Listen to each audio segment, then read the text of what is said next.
할렐루야, 감사합니다. 오늘 이 시간에는 우리가 신명기 32장 모세의 이제 최후의 노래, 지금까지 모세가 설교했던 내용들의 하나의 전체적인 부분들을 모세가 담아서 이제 노래로 이 내용들을 쭉 진행해 나갑니다. 그리고 이제 33장에서 모세가 축복을 선포를 하고 34장에서 모세가 이제 하나님의 부름을 받고 이 땅의 생을 마감하는 내용들이 신명기에 증거되겠습니다. 자, 모세는 최후에 왜 노래를 했는가라는 것입니다. 자, 지난주에도 제가 말씀드렸던 것처럼 노래를 하는 가장 큰 이유가 사람들 뇌리 속에 새김이죠. 그리고 이것을 오래 기억남도록 함이죠. 그런 속에 모세가 노래를 할 때에 모세의 최후의 노래는 어떤 내용을 담고 있는가라는 것입니다. 모세의 최후의 노래. 이거는 유행가가 아니죠. 모세의 노래는 전체적인 부분에 주제를 가지고 있습니다. 그것은 제일 먼저 한번 보십시오. 하늘이여 라고 이제 말하고 있는 거죠. 이 하늘에 대한 내용들을 담고 있으면서 여러 가지 부분들을 쭉 전개해 나가고 있습니다. 이때에 모세의 전체적인 내용에 대해서 나타나고 있는 것은 두 가지입니다. 하나님의 측면에서, 하나님 측면에서, 그 다음에 사람 측면에서. 이 두 내용들을 모세의 전체적인 최후의 노래가 담고 있다 볼 수가 있습니다. 그러면은 하나님의 측면에서는 볼 때에 하나님은 어떤 분이신가? 모세가 무엇을 노래하고 있습니까? 하나님의 10절 여러분들 한번 보십시오. 여호와께서는 그의 황무지에서 이렇게 쭉 하면서 계속해서 이제 여호와에 관한 내용들을 담고 있고 이 내용들을 거의 말미까지 내용들이 쭉 전개되고 있죠. 그리고 이제 47절에도 보면은 이는 너에게 헛된 일이 아니라 너희의 생명이니 이 일로 말미암아 너희가 요단을 건너가 차지할 그 땅에서 너희의 날이 장구하리라. 이 속에서 지금 모세가 계속해서 그의 노래를 담고 있으면서 전개해주고 있는 것이 뭔가 하면은 하나님의 선하심을 노래하고 있다는 거죠. 그렇죠? 하나님의 선하심. 하나님의 선하심을 통해서 그가 이야기를 하고 있을 때 특히 하나님의 속성을 강조하죠. 속성을 강조하죠. 그러면은 하나님의 속성을 강조하면서 선하심에 관한 속성을 강조하면서 선하심과 반대되는 것이 여러분 뭐예요? 선과 악이죠. 이 부분들이 함께 대조되고 있는 거죠. 악함. 하나님의 선하심 속에서 나타나고 있는 인간적인 측면에서 무엇입니까? 악함이라는 거죠. 그러면 이런 인간적인 측면에서 악함이 이스라엘 속에서 나타났던 대표적인 사례가 어떤 사건이었습니까? 우상 숭배 사건. 우리가 여러분들 잘 아시는 시내산 언약을 통해서도 시내산 언약을 통해서 이스라엘의 우상의 모습이 나타났죠. 무슨 우상이었습니까? 그렇죠. 금송아지 우상. 지금 모세가 이 노래를 통해서 하나님 측면, 사람 측면 이것을 노래를 통해서 이것을 깨닫게 하는 거예요. 이 속에 잊지 말 것은 하나님의 속성과 사람의 속성 속에서 나타나고 있는 이 근본들을 절대 잊어버리지 마라. 그리고 우리가 하나님의 그 선하심 속성 속에 우리를 묻어놓기 위해서는 우리가 무엇을 지키는 자가 되라는 이야기입니까? 또다시 반복하는 것. 율법을 지키라는 겁니다. 그것이 우리의 무엇이 된다는 겁니까? 바로 율법을 지킴이 이것이 선하심으로 가는 무엇이 된다? 울타리가 된다. 울타리가 된다. 이것을 모세가 오늘 이 노래를 통해서 총정리를 하고 있는 거예요. 사람 측면에서 보면은 하나님의 선하심으로 나타나고 있을 때 사람의 측면에서 이 속에서 사람의 측면은 누구를 강조합니까? 이스라엘을 강조를 하고 있는 거죠. 이때 이스라엘 속에서 나타나고 있는 대표적인 것이 여러분 무엇이겠습니까? 우상 숭배 사건입니다. 우상 숭배 사건. 너희들이 가나안에 들어가더라도 이 부분들을 통해서 하나님의 선하심을 통해서 하나님의 선하심과 악함을 통해서 돌아볼 것은 선하심은 이 속에 우리 속에 함께 나타나고 있는 것은 공의라는 것들 이런 속에 항상 기억해야 된다. 선하심은 모든 것이 다 용서되는 것이 아니다. 이 선하심이 무엇과 연결된다는 이야기입니까? 하나님의 공의의 속성과 연결된다는 것을 너희들이 반드시 알고 너희들이 악함 속에 세워진 그 우상 숭배는 반드시 무엇이 있다는 것을 기억하라. 그 값이 있다는 것을 너희들이 반드시 기억하라. 그러면은 우리가 이런 악함 속에 우상 숭배라는 이런 악함 속에 넘어지는 자가 되지 않기 위해서는 하나님께서 우리에게 선하심의 속성을 통해서 우리에게 주신 것이 있는데 그것이 무엇이라는 겁니까? 그래서 율법을 줬다는 거죠. 율법을 줬다는 거죠. 그래서 율법은 우리를 묶어놓는 올무가 아니라 우리를 지키는 울타리다. 우리를 지키는 울타리다. 이것을 반드시 기억하고 너희들이 오늘 나의 이 노래를 들으라. 그러면서 모세가 행하는 것이 바로 32장의 전체적인 내용이에요, 이게. 자, 이런 측면에서 우리가 오늘 이제 본문을 봅시다. 오늘 여러분 본문에는 보면은 우리가 주보에는 26절까지 되어 있죠, 그죠? 나중에 정리하실 때 27절까지로 내용을 끊어주셔야 됩니다. 오늘 내용은 27절까지 내용을 보도록 하고 다음 주에는 28절에서부터 52절까지 내용을 보겠습니다. 물론 이 내용을 오늘 한꺼번에 다 볼 수도 있어요. 한꺼번에 다 보면은 그냥 크게 묶어서 이야기를 하기 때문에 별로 이제 세밀하게 이야기가 주어지지 못합니다. 따라서 오늘은 그냥 1절부터 37절까지, 27절까지, 죄송합니다. 27절까지 내용을 보면서 이 내용을 통해서 오늘 이 전체적인 것을 다시 한 번 더 우리가 조명해 보도록 하겠습니다. 자, 그러면은 1절에서부터 5절까지 한번 읽읍시다. 1절에서부터 5절. 자, 시작. 하늘이여 귀를 기울이라. 내가 말하리라. 땅은 내 입의 말을 들을지어다. 내 교훈은 비처럼 내리고 내 말은 이슬처럼 맺히나니 연한 풀 위에 가는 비 같고 채소 위에 단비 같도다. 내가 여호와의 이름을 전파리니 너희는 우리 하나님께 위엄을 돌릴지어다. 그는 반석이시니 그가 하시는 일이 완전하고 그의 모든 길이 정의롭고 진실하고 거짓이 없으신 하나님이시니 공의로우시고 바르시도다. 그들이 여호와를 향하여 악을 행하니 하나님의 자녀가 아니요 흠이 있고 삐뚤어진 세대로다. 아멘. 지금 이야기를 지금 하고 있는 거죠. 그죠? 가장 모세가 자신이 생명을 이제 마지막으로 눈앞에 두면서 가장 염려되는 것이 뭔가 하면은 바로 이 내용들입니다. 이 내용들. 그러니까 모세가 다시 한 번 더 반복해서 마지막으로 노래를 남겨 이것을 끝까지 그들의 내리 속에 지금 새기는 겁니다. 이게. 그때 제일 먼저 모세가 노래할 때 이렇게 말합니다. 하늘이여 땅이여. 그죠? 하늘과 땅. 자, 여러분 모세가 왜 이 노래를 하면서 하늘과 땅을 왜 들고 나왔을까, 여러분들요? 하늘만 해도 정인이 되죠. 하늘과 땅을 정인의 두 수로 말하면 안 됩니다. 하늘은 하늘로만도 정인이 될 수 있는 거예요. 땅은 땅으로만도 정인이 될 수 있는 거예요. 왜? 정인에 대한 조건은 무엇입니까? 정인에 대한 조건은 둘 이상이 아니에요. 정인에 대한 조건은 거짓이 없는 것이 정인이 될 수 있어요. 그런데 왜 사람은 두세 사람 이상 정인이 돼야 됩니까? 사람이 두세 사람 이상이 정인이 된 이유는 무엇을 가지고 있기 때문입니까? 죄의 속성의 문제예요. 죄의 속성. 그런데 하늘과 땅은 하늘 자체로도 정인되고 땅 자체로도 정인됩니다. 왜 그렇습니까? 죄의 속성과 구별되어진 완전한 속성을 가지고 있는 거죠. 그죠? 그래서 하늘 하나만이라도 증거가 되고 땅 하나만이라도 증거가 되는데 이 속에서 둘을 지금 다 같이 들고 놓은 것은 어떤 개념을 이야기를 하고 있습니까? 온 세상이 정인이라는 이야기예요. 이거는. 아시겠죠? 이것은 온 세상이 지금 정인이다.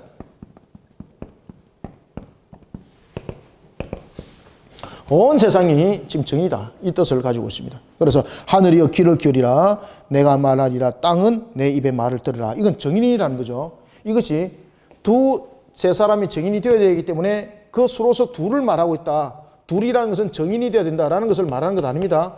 정인이라는 것은 거짓이 없는 상태. 왜 사람은 왜 사람은 두세 사람 이상이 정인이 되어야 되는가 하면 거짓말을 할 수 있거든요.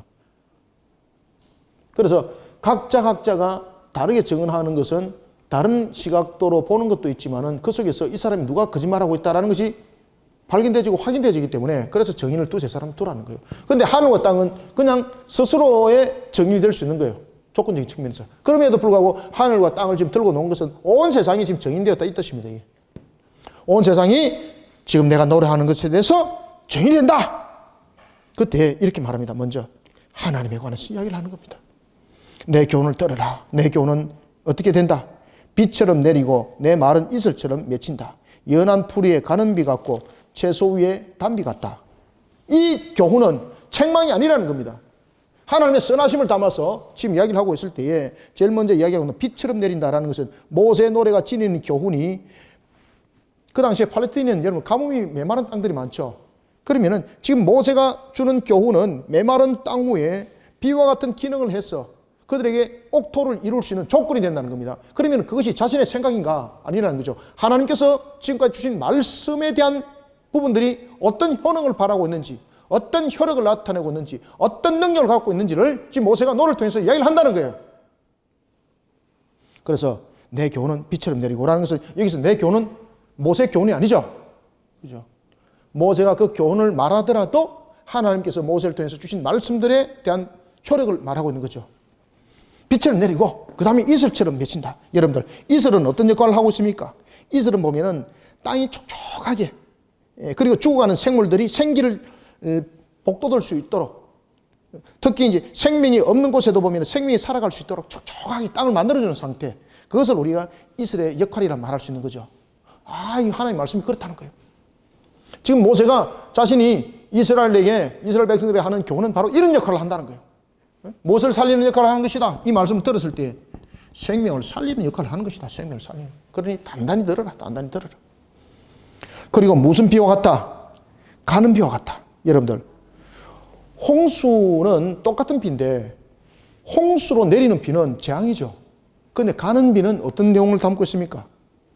그 땅을 적셔주는 역할을 하고 있죠. 모든 생물들이 자라날 수 있도록. 그러면은 여기에서 말하는 이제 모세의 교훈이라는 하나님의 말씀이라는 이 율법이 무엇입니까? 지킨 울타리라는, 지킨 울타리.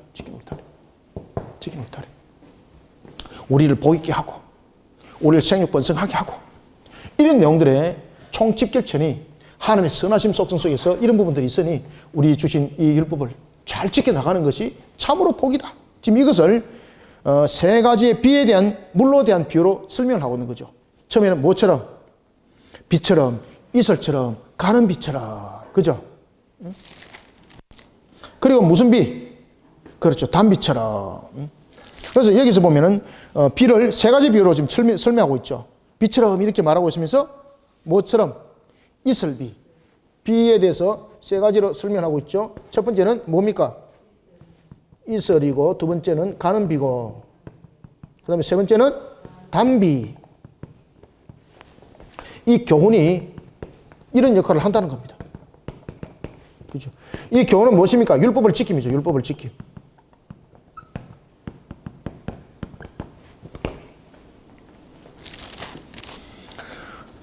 단비는 말 그대로 풍년을 이룰 수 있는 조건인 비가 단비죠. 풍년을 이룰 수 있는 조건. 가는 비라든지 이런 것들은 씨를 뿌리고 수확을 할 수 있는 털을 내린다면, 단비는 뭔가 하면은 풍성한 결실을 맺는 그런 역할을 하는 것이 단비죠. 그죠? 복된 소낙비. 이런 것들이 단비가 될 수가 있는 거죠. 그러면서 이제 3절에 말합니다. 내가 여호와 이름을 전파하리니, 우리 모두가 하나님의 이름을 선포하고 우리는 모든 것이 그분께 영광을 돌리는 이런 모습 속에 우리는 세워져야 된다라는 것을 노래하는 겁니다. 내가 여호와의 이름을 전파하리니 너희는 우리 하나님께 위엄을 돌릴지어다.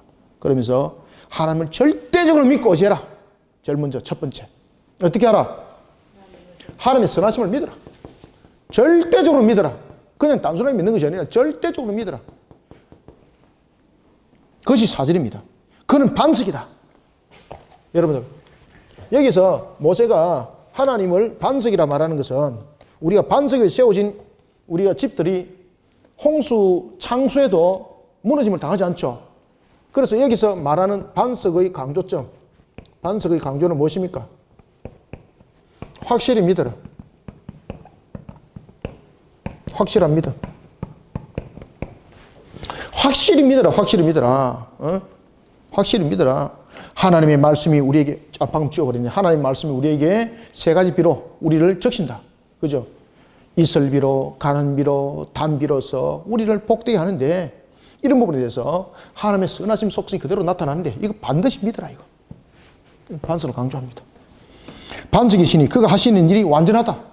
아멘. 그죠? 그의 모든 일이 어떻다? 정의롭다. 진실하다. 거짓이 없다. 어떻다? 공의롭다. 바르시다. 하나님의 속성이죠. 그죠? 속성을 강조하고 있다. 이 속성의 강조를 통해서, 이 속성이 무엇이 된다는 겁니까? 그렇죠. 이 율법의, 이 속성 속에서 나온 것이 율법이죠. 그 속에서 강조하고 있는 것이 바로 율법이 우리를 지키는 울타리가 된다. 하나님은 반석인데 믿으라. 그 하시는 일이 여러분, 이 반석 위에 지금 무엇이 올려져 있습니까? 이 반석 위에 올려져 있는 것이 있는데 그것이 뭔가 하면 첫 번째 무엇이 올려져 있다 그럽니까? 그 하시는 모든 일이 완전하다. 이 반석 위에 완전히 있고 그 다음에 두 번째 무엇이 있습니까? 정의로움 있죠. 정의로움. 그 다음에 세 번째 진실. 그 다음에 네 번째 거짓이 없고 그 다음에 공의가 있고 정의가 있고 그죠? 바르게 하시도다. 정의가 있고. 그래, 믿으라는 이야기입니다. 믿으라. 이런 부분들을 제가 강조를 하고 있습니다. 그러면서 5절 보십시오. 그들이 여호와를 향하여 무엇을 행하니? 이 악은 무엇입니까? 우상숭배입니다. 우상숭배. 삐뚤어진 행동 속에서 나타나는 사람 측면에서 나타나는 죄 속성. 이거 잊지 마라. 그런데 그 죄 속성은 이스라엘이라고 별반 다를 거 없다. 이방인들과 별반 다를 거 없다. 그런데 우리가 다른 것이 있다면 하나님께서 우리에게 이런 속성 가운데 주신 무엇이 있다? 율법인데 이것을 지켜라. 이것이 다른 것이다. 다른 것은 하나도 다른 것 없다. 우리도 그들과 똑같이 죄 속성 속에 놓여있기 때문에 우리도 언제든지 주님을 배반하여서 돌아갈 수 있는 우상 숭배자가 될 수 있다.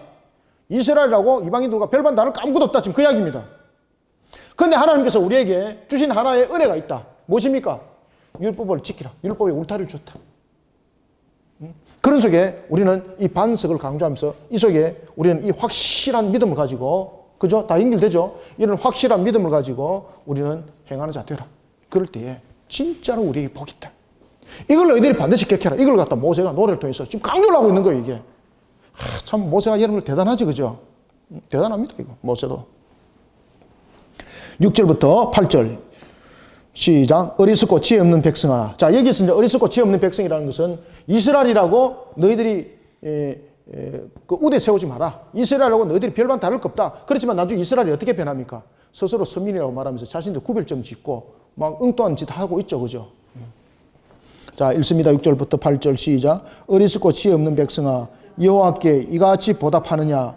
그는 네 아버지시요 너를 지으신 이가 아니시냐? 그가 너를 만드시고 너를 세우셨도다. 옛날을 기억하라. 역대의 연대를 생각하라. 내 아버지에게 물으라. 그가 네게 설명할 것이요 네 어른들에게 물으라. 그들이 네게 말하리로다.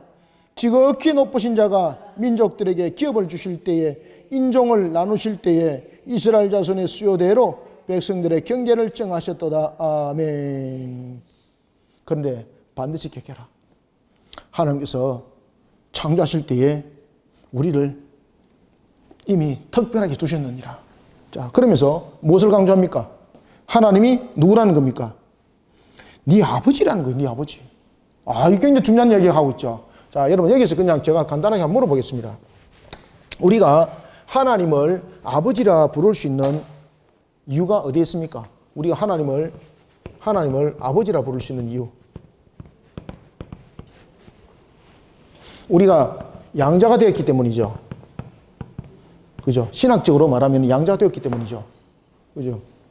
하나님이 우리를 자녀 삼았기 때문이죠. 그런데 여러분들, 우리가 하나님의 형상이라는 측면에서 이미 양자가 삼지 않더라도 우리는 하나님에 대한 부분을 모든 부분의 아버지죠. 자, 여러분들, 그러면 양자 삼은 자만 하나님의 아버지입니까? 아니에요, 여러분들요. 모든 인류들은 사실은 하나님이 그들의 창조자가 되는 거예요. 그것을 우리가 단편하게 한번 봅시다. 제일 먼저 왜 하나님이 아버지가 되는지. 지금 현재도 보면은 저도 옛날에 어릴 때에 우리 아버지가 있는데 하나님 아버지라 그러니까 야 이거 뭔가 아버지가 둘두른 거 같고 막 어릴 때에 그것 때문에 갈등 엄청 했었어요. 그래가지고 옛날에 이렇게 교육자들한테 이렇게 전도사님들한테 물어보면은 대답을 잘 안 해주시더라고. 이게 그냥 아버지라는 거냐. 그냥 외우기만 외우는 그런 방식의 아버지. 이게 아니더라는 거죠. 그러니까 그 우스갯소리로 이런 이야기 있잖아요. 그 한 가정에 아버지와 아들이 있었는데 아들이 예수를 먼저 믿었습니다. 그리고 아버지가 이제 뒤에 믿었습니다. 가정 예배를 드립니다. 그때에 이 가정 예배를 아버지가 잘 모르시니까 영적인 우선순위적인 측면에서 아들이 그 예배를 이제 주도를 한 거죠. 그러고 난 뒤에 어느 시간이 흘렀습니다. 아버지가 아들에게 이렇게 말합니다. 아들아, 내가 그래도 아버지인데 내가 좀 언짢은 거 아니까 내가 이 예배를 내가 인도하겠다. 아버지 그랬어요. 그러면서 아버지가 예배를 인도하실 때 기도를 했습니다. 어떻게 기도를 했을까요? 이 청년은 아들이 기도할 때에 그 전에 하나님 아버지 이렇게 기도한 거예요. 그 아버지가 생각할 때에 얘가 하나님이 아버지면은 나는 누구란 이야기입니까? 그래서 이 아버지가 기도할 때 하나님 형님 왜 그런가 하면 이 아이가 아버지라고 그랬으니까 자기는 통끼기로 오는 거죠. 그럴 때 하나님 나의 형님이 될 수 있다. 이런 우스갯소리가 있습니다. 이 잘못 이제 이해를 하니까 이런 부분들이 문제점들이 만들어지는 겁니다. 자, 여러분들 우리가 왜 하나님이 우리 아버지가 될까? 지금 여러분들이 하나님이 왜 아버지가 될까? 잘 아셔야 됩니다. 우리가 육신으로서는 부모의 혈과 육을 가지고 우리는 태어나죠. 그죠? 근데 우리의 모든 인간들이 가지고 있는 이 인격적 요소, 사람이라는 요소를 구성하는 데는 육신뿐만 아니라 무엇이 있습니까? 그렇죠. 영혼이 있죠. 이 영혼은 부모 속에서 만들어지는 것도 아니죠. 이 영혼은 누구로부터 주어지는 겁니까? 그렇죠. 하나님. 그렇기 때문에 모든 사람은 태어나는 것은 하나님의 창조 가운데 태어나는 거예요. 그러니 관계적인 측면에서 하나님은 아버지가 맞는 거예요. 그럼 두 번째, 시간적 측면. 자, 시간적 측면에서 봤을 때에 하나님의 관점에서 보면은 하나님의 관점과 사람의 관점에서 봅시다. 사람의 관점에서 보면은 시간은 흘렀죠. 시간이 흘렀습니다. 시간이 흘러서 많은 자손들을 두지만은 하나님의 관점에서는 무엇입니까? 하나님 관점에서는 하나님은 시간을 다스리지만은 하나님은 시간 속에 존재하시는 분이 아니에요. 그렇기 때문에 하나님은 항상 현존하는적인 측면에서 아버지예요. 그래서 하나님 볼 때는 모든 사람은 어떤 개념으로 묶어지는 겁니까? 아담이라는 개념으로 묶어지는 거예요. 지금 이해되고 있습니까? 그래서 하나님은 어떤 시대를 지나더라도 하나님은 항상 아버지예요. 그런 측면에서 우리가 예수를 믿는 자들이 하나님을 아버지라 부를 수 있는 것은 우리가 무엇이 되기 때문에? 양자가 되었기 때문에 우리는 아버지라 부를 수 있는 거죠. 그렇지만 이것을 창조적인 관점에서 보면은 이런 부분을 통해서 모든 사람들은 하나님이 아버지라는 것이 정리되는 거죠. 참고입니다. 또 여기서 또 삘 받아가지고 또 모세 노래 속에서 다른 거 다 잊어버리고 이것만 또 가지고 있으면 안 됩니다. 어리석고 지혜 없는 백성아 여호와께 이같이 보답하느냐. 그는 네 아버지다. 아시겠죠? 그죠? 하나님은 전체적인 측면에서 우리의 창조주고 두 번째는 아담이라는 관점에서 아버지예요. 네 아버지시여 너를 지으신 어떻게 지었습니까? 영혼에 대한 부분들. 육신도 마찬가지예요. 하나님 허락하심이에요. 이거는 육신은 우리 부모로부터 태어난다 이렇게 보시면 안 되고 이렇게 구별을 제가 했을 뿐이에요. 육신조차도 하나님의 주관하심이죠. 그죠? 너를 지으시니가 아니시냐. 그가 너를 만드시고 너를 세우셨다. 맞죠? 만드시고 세우셨죠. 이와 같이 단순 창조 개념으로 보면 안 된다는 겁니다. 지금 모세가 지금 그런 이야기를 하고 있는 거예요. 야, 여러분들 이 내용들이 사람의 생각으로, 사람의 판단으로서 이게 나타나겠습니까, 이거? 이 내용 한 점만 보더라도 이거는 하나님께서 모세의 입을 열은 것이라는 것이 증명되고 있습니다, 이게. 하나님의 형상 관점에서 지금 내용들을 이야기를 하고 있는 거죠. 지금 이 부분들을 하나님의 형상적인 측면에서 이 내용들을 지금 다루고 있는 거죠. 하나님 형상적인 측면에서. 어리석고 지혜 없는 백성아 여호와께 이같이 보답하겠느냐. 그는 네 아버지시여 너를 지으시니가 아니냐. 그가 너를 만드시고 너를 세우셨도다. 옛날을 기억하라. 그러면 이때는 창조 때가 아닙니다. 옛날을 기억하라라는 것은 거듭된 역사를 돌이켜보라는 겁니다. 우리 조상들의 역사를 돌이켜보라는 겁니다. 그래서 역대라는 것은 무엇 말합니까? 거듭된 세대. 그 다음에 연대는 뭡니까? 민족의 역사. 우리의 거듭된 그러한 하나의 세대와 그리고 우리 민족의 역사를 한번 돌이켜보자 라는 거예요. 그죠?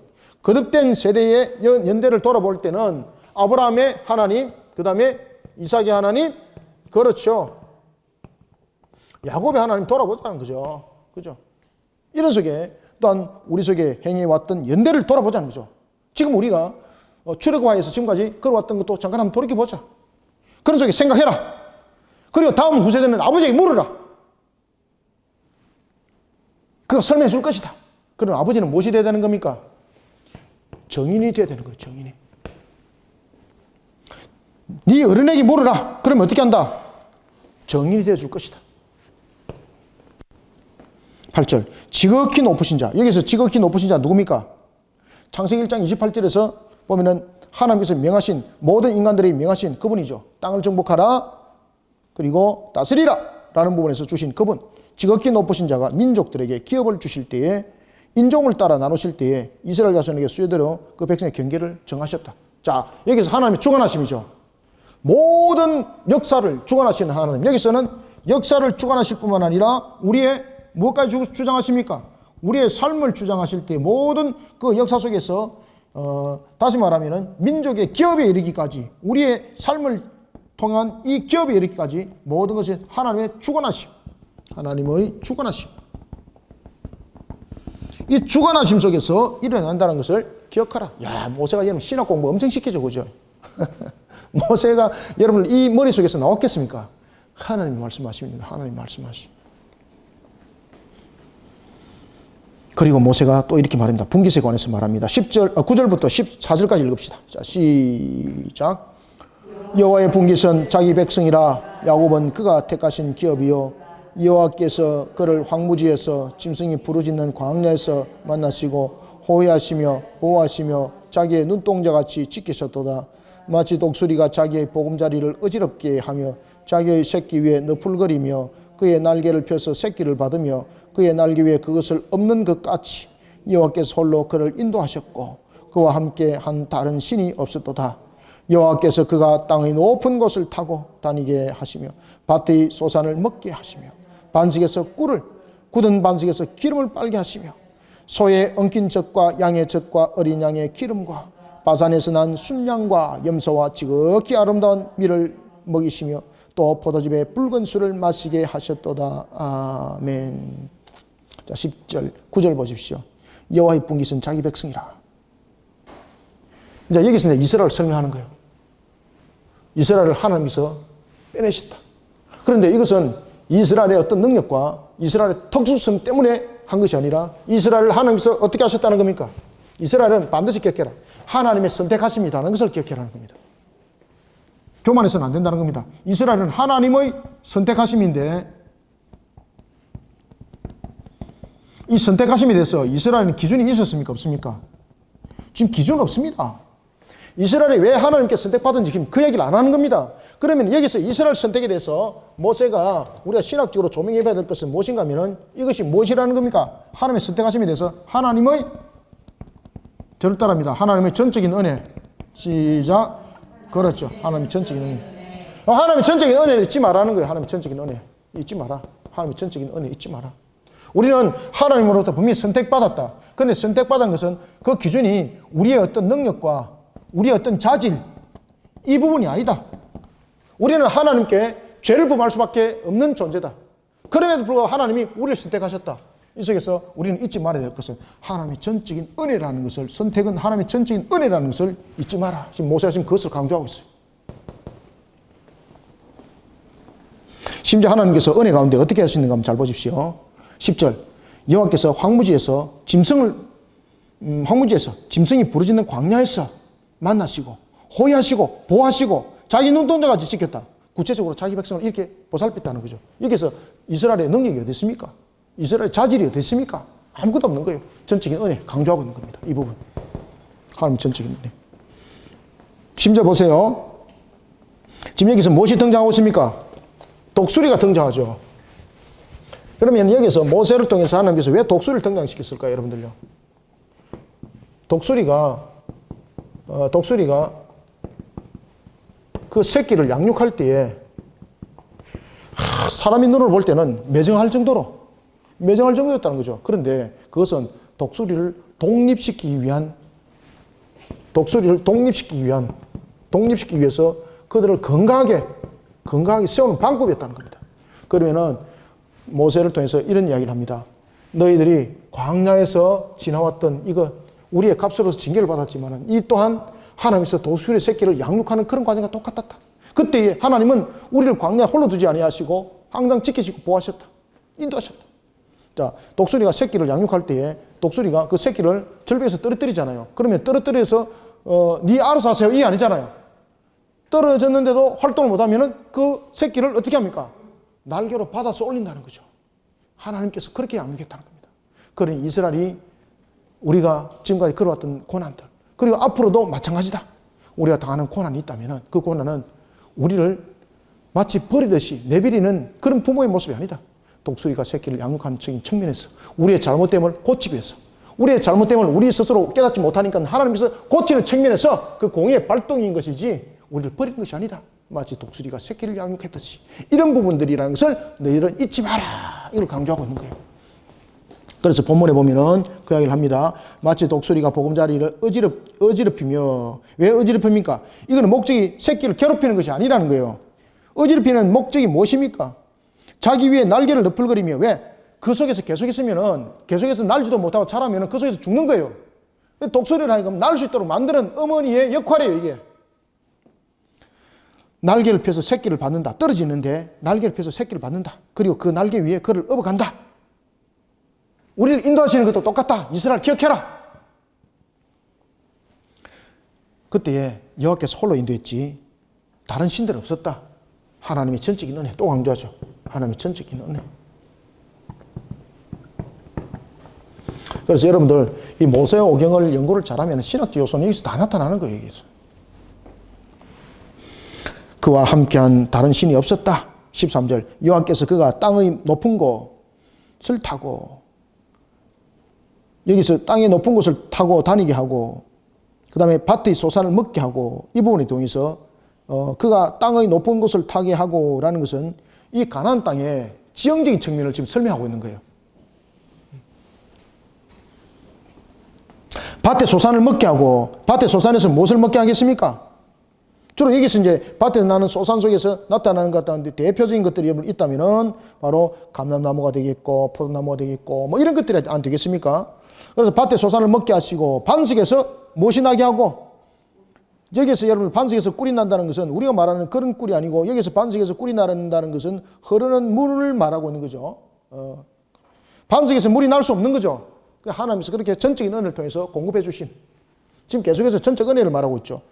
굳은 반석에서 기름을 빨게 하시고, 그 다음에 소의 엉킨 젖, 이건 치즈죠. 최고의 고가품. 소의 엉킨 젖과 양의 젖과 어린 양의 기름과 바산에서 난 순양, 최고죠. 그 다음에 붉은 술, 포도즙의 붉은 술. 그래서 여기서 보면 감람나무, 무화과나무, 포도나무에 대한 축복들이 함께 다 나타나고 있는 거죠. 이런 하나님께서 결실을 맺게 하는 것, 이런 전적인 은혜를 기억해라. 이런 전적인 은혜 속에서 우리가 나타나고 있는 우리의 근본적 속성도 반드시 기억해라. 우리가 이스라엘이지만 우리는 자질로서 하나님의 구원의 백성 될 수 없다.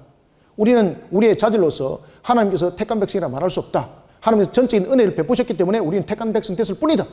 그러나 하나님께서 우리를 은혜를 베푸셨다. 그런 속에 우리가 정말로 번성한 역사를 일으키려면 우리의 본성 속에서 울타리를 쳐야 된다. 우리도 이방인과 똑같아. 우상 숭배에서 항상 빠질 수 있다. 이거 반드시 기억해라. 이걸 모세가 노래를 통해서 계속해서 강조를 하고 있습니다. 자, 14절부터 18절까지 읽읍시다. 자, 시작. 그런데 여수론이 기름짐에 발로 찼도다. 수도. 자, 하나님께서 그렇게 축복하셨는데 지금 여수론이 하나님 복을 두고 차붙다는 이야기입니다. 여기서 여수론은 무엇에 대한 강조입니까? 하나님의 사랑과 하나님의 은혜가 강조입니다. 이 속에 여수론은. 여기서 여수론이라는 것은 우리가 이제 그 일반적 주소를 보면은 뭐 옳은 자 이런 것을 여수론이라고 말하고 있는데, 하나님의 사랑하는 자라고 보시면 됩니다, 여러분. 하나님 사랑하는 자.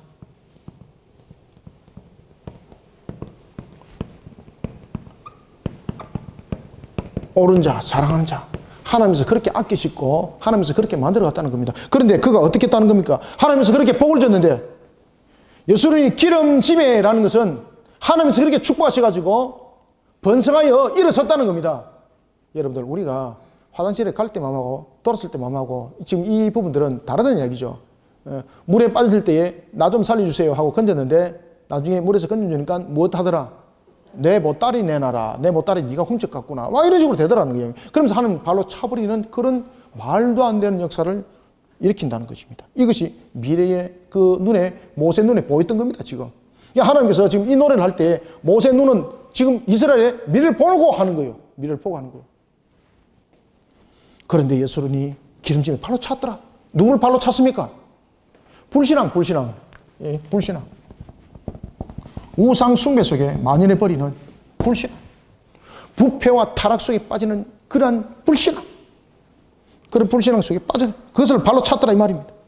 자, 계속해서 읽습니다. 시작. 그런데 여서론이 기름짐에 발로 찼도다. 네가 살찌고 비대하고 윤택하며 자기를 지으신 하나님을 버리고 자기를 구원하신 반석을 그렇죠 없인 여겼도다. 그들이 무엇을 믿었다? 다른 신으로 하나님을 질투하게 만들었다. 다른 신으로 그의 질투를 일으키며 가증한 것으로 그의 진노를 격발하였도다. 그들은 하나님께 제사하지 아니하고 귀신들에게 하였으니 곧 그들이 알지 못하던 신들, 근래에 들어온 새로운 신들, 너희의 조상들이 두려워하지 아니하던 것들이로다. 이건 뭡니까? 그들이 조상이 두려워하지 않은 것은 새롭게 만들어진 새문화입니다. 새문화. 그래서 여러분들 보시면요, 우리가 문화적 접근도 잘 하셔야 됩니다. 타락한 문화가 들어왔다는 거예요. 타락한 문화. 자, 18절 읽습니다. 시작. 너를 낳은 반석을 네가 상관하지 아니하고 너를 내신 하나님을 네가 잊었도다. 아멘. 그래서 여러분들 우리가 보면은 이런 문화적인 컬처, 문화적인 부분들이 있지 않습니까? 이거 삼가 잘 조심하셔야 됩니다. 우리가 여러분 보시면은 왜 몸에 대한 건강을 이렇게 준다 그러면서 요가 같은 거 막 이렇게 하잖아요. 이런 문화적인 요소도 여러분 잘 아셔야 됩니다. 요가는 몸으로 행위로서 그 신에게 예배하는 것이죠. 우상에게. 이런 부분들이 교회 속에 만연해 있는 것을 보면은 참 슬픕니다, 여러분들. 오늘 본문 속에도 그 이야기를 지금 하고 있습니다. 너희 조상들이 알지 못하는 신들에게 너희들이 지금 다가서고 있다. 새로운 신들. 이 새로운 신들이라는 것은 어떤 새로운적인 측면에서 문화가 형성되어서 그것이 하나의 신적 개념이라는 것도 모르고 그 속에 젖어드는 지금 그 모습을 이야기를 하고 있는 겁니다. 과거에 그들의 조상 중에서 이런 일들이 벌어졌죠. 누구 때였습니까? 야곱이었죠. 그죠? 세겜 땅에서 그 일들이 일어났죠. 디나가 그 새롭게 보이는 그 문화 속에 젖어 들어가지고 그 문화에 탐닉을 해가지고 그냥 쑥 빠져버린 거죠. 그리고 그 일들을 통해서 디나가 강간당하는 그런 사건들이 일어나는 거죠. 그리고 그 속에서 또한 그 형제들이 세겜 땅에 있는 그 사람들과 가짜 언약을 맺어가지고 할례를 행하게 되면은 우리와 너희들이 함께 하나가 된다라는 가짜 언약을 맺어가지고 하나님 이름을 망대를 일컫고 그러면서 집단 살인극을 벌이게 되는 이런 일들이 일어나는 거예요, 여러분들. 그래서 새문화, 새로운 신들 이런 부분들을 두려워하지 않더라. 왜 두려워하지 않았겠습니까? 이런 문화적인 측면에서 들어왔기 때문에 모르고 이 부분들을 받아들이면서 그 속에 자신들도 모르게 우상 숭배 속에 빠져버리는 그런 모습들을 함께 설명하고 있습니다. 그러면서 너를 낳은 반석을 네가 상관없다 하고 이게 이제 다음 세대에 일어나는 충격적인 내용들입니다. 우리도 지금 우리 다음 세대에 이런 부분들 자녀들을 잘 가르쳐야 됩니다, 여러분들요. 지금 보십시오. 우리 세대에 앞섰던 세대들이 해왔던 신앙의 걸음과 지금 우리 세대가 하는 신앙의 걸음과 다음 세대를 한번 보십시오. 음란 문화들이 이미 팽배해져 버렸을 뿐만 아니라 그것을 무난하게 받아들이는 측면의 지금 모습들을 살아가고 있습니다. 이 속에 예배 무너짐은 얼마나 많습니까? 새로운 다른 신들, 개념들은 이 문화 속에서 일어난다, 앞으로. 자, 19절부터 22절까지 읽습니다. 시작. 그러므로 여호와께서 보시고 미워하셨으니 그 자녀가 그를 경노하게 한 까닭이로다. 그가 말씀하시기를 내가 내 얼굴을 그들에게서 숨겨 그들의 종말이 어떠함을 보리니 그들은 심히 패역한 세대요 진실이 없는 자녀이미로다.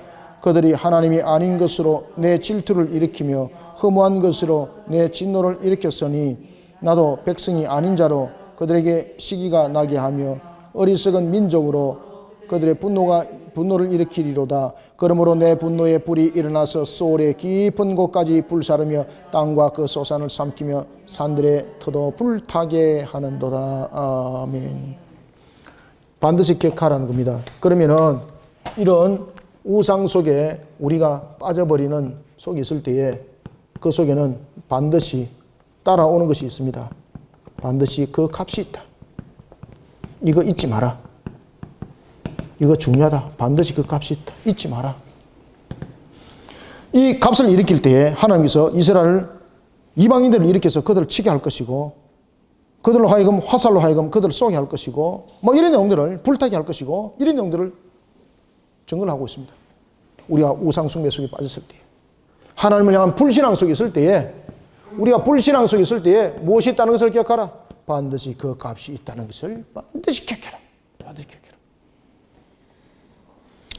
심지어 무엇까지 있다? 질병까지 삼킬 것이다. 질병까지. 자, 24절부터 27절까지 읽고 마무리하겠습니다. 시작. 23절이죠. 예, 내가 재앙을 그들 위에 쌓으며 내 화살이 닿을 때까지 그들을 쏘리로다. 그들이 주림으로 쇠약하며 불같은 더위와 독한 질병에 삼켜질 것이라. 내가 들짐승의 이와 티끌에 기는 것의 독을 그들에게 보내리로다. 밖으로는 칼에 방 안에서는 놀람에 멸망하리니 젊은 남자도 처녀도 백발노인과 함께 젖먹는 아이까지 그러하리로다. 내가 그들을 흩어서 사람들 사이에서 그들에 대한 기억이 끊어지게 하리라 하였으나 혹시 내가 원수를 자극하여 그들의 원수가 잘못 생각할까 걱정하였으니 원수들이 말하기를 우리의 수단이 높으며 여호와가 이 모든 것을 행함이 아니라 할까 염려함이라. 아멘. 우상 숭배를 벌할 때에 하나님께서 이스라엘로 하여금 참으로 그들이 마음까지 무너지도록 벌하겠다는 겁니다. 그 값이 강력하다는 거예요. 그냥 육신적인 측면에서 무너지는 것이 아니라 그 마음까지 무너지도록 만드는 그런 강력함이라는 겁니다. 그래서 자신들이 저들은 구원받지 못한 백성이야 라고 말했던 그런 이방인들을 일으켜서 이스라엘을 치게 만든다는 거죠. 그런데 하나님께서는 또 모세를 통해서 또 미래를 또 보여줍니다. 무엇을 보여줍니까? 이 내용들은 장차 일어날 북이스라엘에 대한 문제, 남유다에 대한 문제들을 함께 다루고 있습니다. 북이스라엘은 이스라엘을 치면서 아수르가 BC 722년에 그 이스라엘을 사마리아 지역을 혼합으로 만들어버리죠. 그러면서 자신의 신이 이겼다. 그 다음에 BC 586년에 바벨론이 유다를 치죠. 그리고 예루살렘 멸망시키면서 성전 파괴하죠. 그때에 바벨론이 뭐라고 말합니까? 우리의 신이 이겼다 라고 말하면서 여호와를 조롱하죠. 하나님께서 말씀하십니다. 내가 이스라엘의 잘못된 것을 내가 뼈속까지 내가 그 값을 받겠다는 겁니다. 뼈속까지. 그때에 이방인들은 자신들이 신이 이겼다라고 오해할지도 모른다. 그렇지만은 그 또한 내가 그 값을 그들에게 물을 것이다. 그러니 이것은 무엇을 말하고 있는가 하면은 모든 온 우주에 절대왕은 하나님 한 분뿐이라는 것과 어떤 관계 속에도 신은 오직 하나님 한 분밖에 없다는 것은 이것은 변할 수 없는 사실이라는 겁니다. 그래서 이방인들도 보면은 자신들이 하나님께서 이스라엘을 징계를 하여서 그들로 하여금 하나님께 바르게 돌이키는 역할로서의 이방인들을 징계 도구로 사용했는데 그들은 이것을 통해서 무엇을 지금 증거한다는 겁니까? 자신의 신이 여호와를 이겼다 이렇게 증거할 것이다. 그렇지만은 이 땅의 신은 오직 내뿐이고 그 이방인들을 일으켜서 이스라엘 친 것도 나의 주관이라는 거죠. 그럴 때 그들이 나의 모습을 돌아보지 못하고 우상을 통해서 하나님의 영광을 가리는 그런 마귀에 속한 자들, 내가 그들 또한 그 값에 대해서 반드시 물을 것이고 그들을 멸망을 지킬 것이다. 그 내용이 오늘 이 본문 속에 있는 거예요, 이게. 그래서 지금 모세의 노래가 간단한 것 아닙니다. 이 노래가 이미 앞으로 일어날 미래를 지금 모세에게 다 보여주고 있는 거예요, 하나님께서.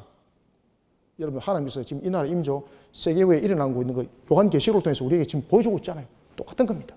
영적으로 우리도 지금 볼 수 있는 거잖아요. 모세는 이미 눈으로 지금 보고 있는 겁니다, 지금.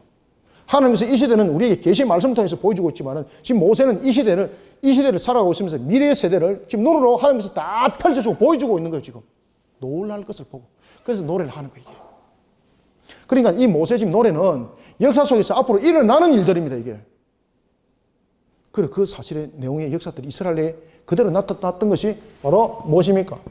BC 722년 사건이었고, BC 586년 사건이었습니다. 다음 주에 계속해서 이 내용들이 이어지겠습니다. 자, 그래서 오늘은 이와 같이 우리가 하나님을 향한 우리의 모습들, 항상 하나님의 선하심의 속성 속에는 하나님의 공의가 있음을 알고 우리의 근본들은 항상 죄악됨이라는 것을 알고 우리들의 모습이 우상 숭배 속에 빠지지 않기 위해서는 율법이 우리의 지키는 울타리가 되어야 된다는 것을 반드시 기억하고 이 속에 하나님의 결실을 풍성하게 맺어가는 우리의 삶들을 이루어가야 된다는 겁니다. 이 속에 우리의 근본들을 바르게 세워나가는 저와 여러분들이 다 되시기를 소망합니다. 하나님 아버지 감사합니다. 주님께서 오늘도 우리에게 오예배를 통하여 신명기 강독을 통하여 주신 말씀, 우리 모든 성도들이 삶과 잘 깨닫고 이 시대에 주님께서 우리에게 주신 말씀대로 항상 우리는 하나님의 선하심에 우리의 모습들이 세워졌고 또한 하나님께서 우리를 택한 백성으로 삼으실 때도 우리의 재능과 능력과 자질로서 세워진 것이 아니라 하나님의 전적인 은혜임을 고백합니다.